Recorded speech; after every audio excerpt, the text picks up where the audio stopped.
African Pacific power lifting ఛాంపియన్షిప్లో gold medal సాధించిన తెలంగాణ క్రీడాకారిణి తేజావత్ సుకన్య ఈరోజు రోడ్లు భవన సినిమాటోగ్రఫీ శాఖ మంత్రి కోమటిరెడ్డి వెంకటరెడ్డిని బంజారాహిల్స్లో మంత్రి నివాసంలో కలిసి పోటీలో పాల్గొనేందుకు తనకు సహకరించినందుకు ధన్యవాదాలు తెలిపింది. ఈ నెల 3వ తేదీ నుంచి 10వ తేదీ వరకు సౌత్ ఆఫ్రికాలోని పాచెస్ట్రూమ్లో జరిగిన ఆఫ్రికన్ పసిఫిక్ పవర్ లిఫ్టింగ్ ఛాంపియన్షిప్లో 76 కిలోల విభాగంలో భారత్ తరఫున ప్రాతినిధ్యం వహించిన తేజావత్ సుకన్య గోల్డ్ మెడల్ సాధించారు.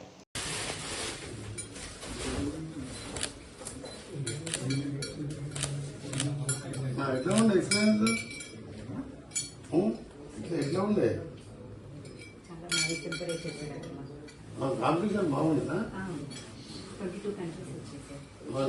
నెక్స్ట్ ఎవరు?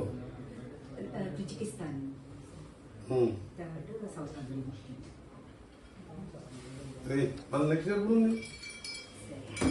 Next tournament next month senior nationals ఎప్పుడు?